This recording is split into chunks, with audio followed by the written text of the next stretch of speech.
So hello everyone. In this pre-made video, we will be talking about the history of forgery, no?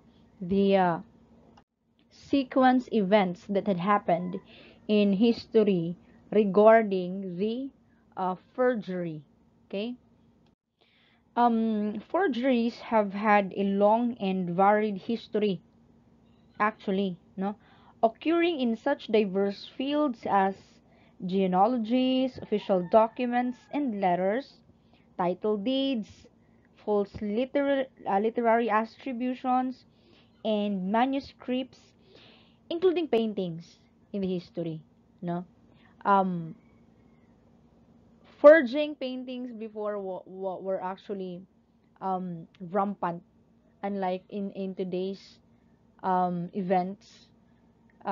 Forgery happens on documents, bills, receipts, and so on and so forth, etc. And so, the art of forgery is as old as the alphabet. So try to imagine how old alphabet are or is.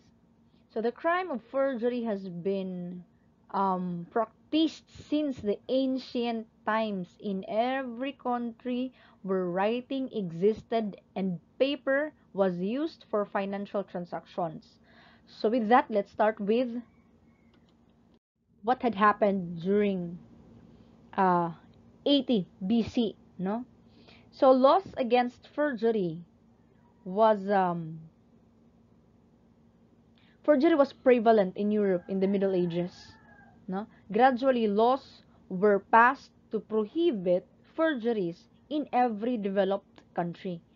But it was difficult to identify some of the highly skilled forgeries.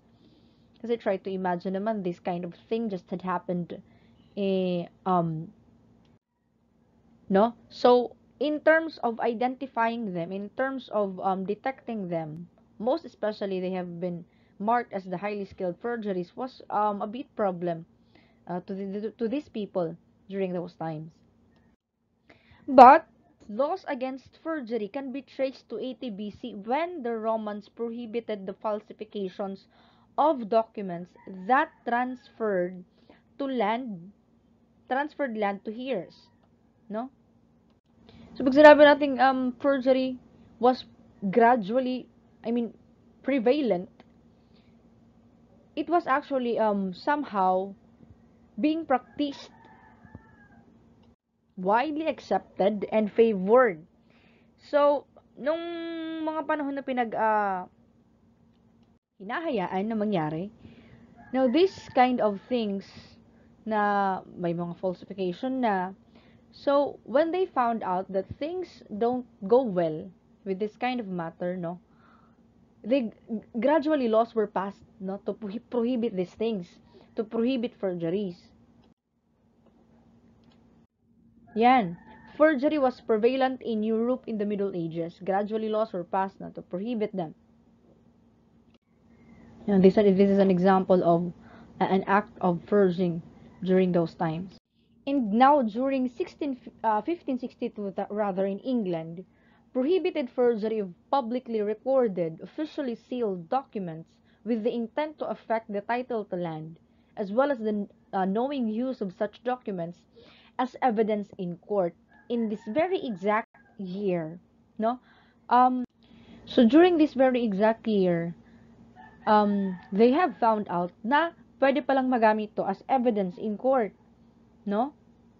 So as time goes by, it's not just by trying to look at the ways and means on how to detect and identify these forgeries, highly skilled forgeries, but also by identifying, no, the possible evidences that can be submitted in court to fight these kinds of events or incidents.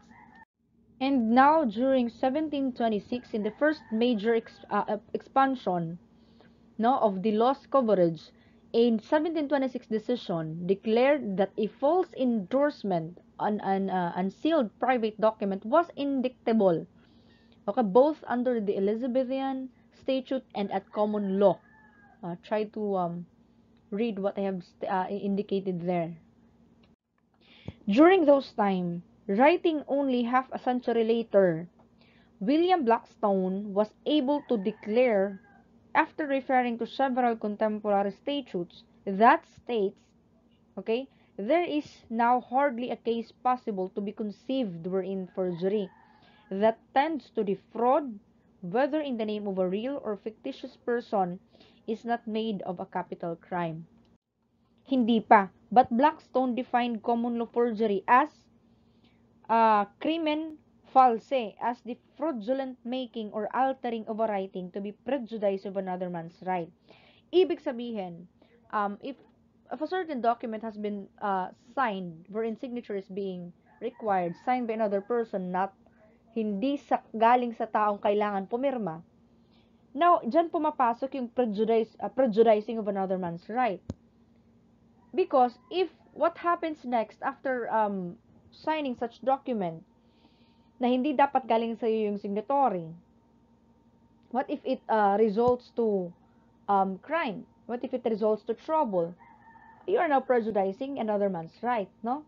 And during this year, 1726, pillory, fines, and imprisonment were the penalties in those rare cases that were not subject to capital punishment. Capital punishment during those time, that time was death penalty.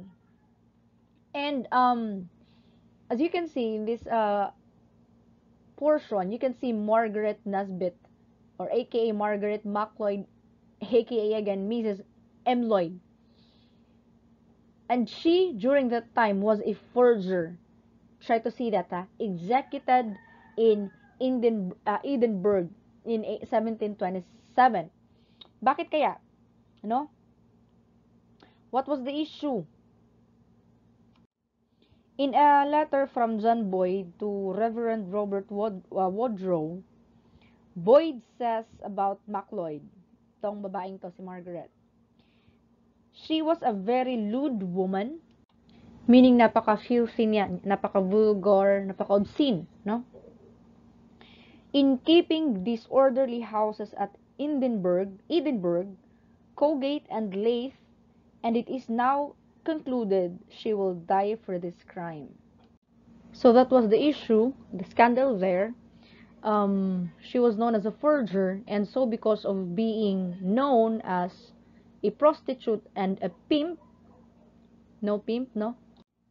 You know, pimp, that lives off the earnings of one or more prostitutes. Yan. Um, MacLeod was hanged on the grass market in Edinburgh on March 8, 1727. By all accounts, she went to her death with flair. And Hugo Arnott, who was a Scottish advocate, a writer, and a campaigner, wrote about MacLeod.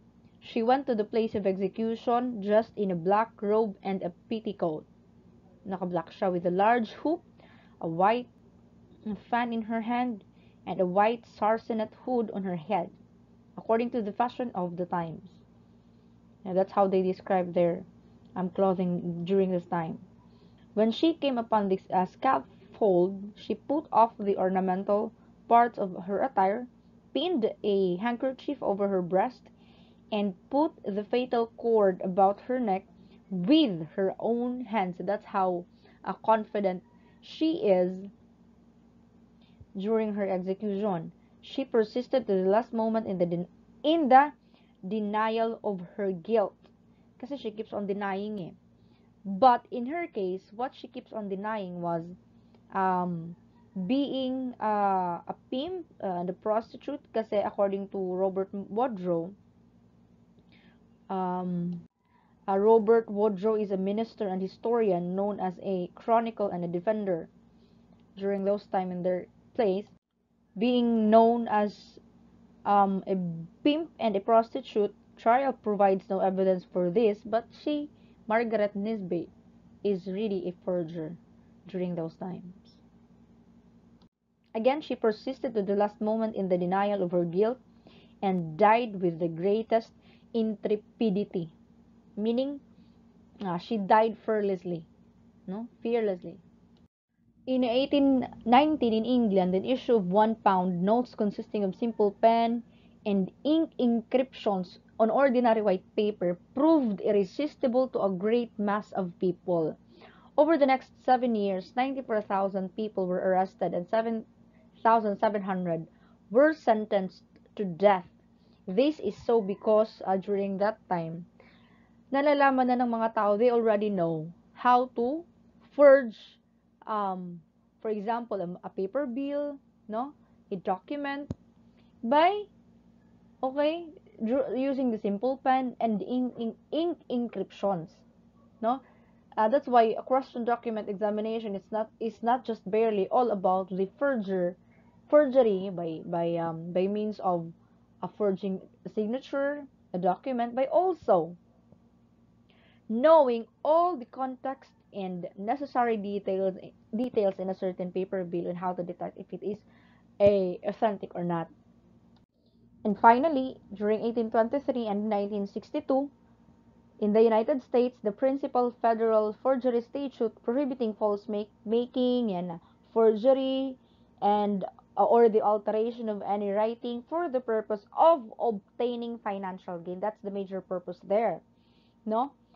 Was enacted in 1823.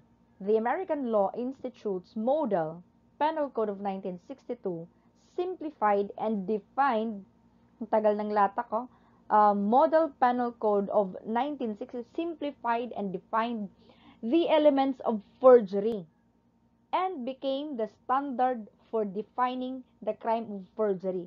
Kasi talamak na siya during that time. So, ang ginawa during the year 1962, they simplified already what really defines forgery. Was this act a forgery? No, if it is for the purpose of obtaining financial gain, well, that's forgery. So what's really the elements of forgery? Of course, the false making, the legal liability, the identity of the forger, and the intent to defraud. So dito, false making involves the creation of fraudulent writing on a document or the alteration of an existing document. Okay?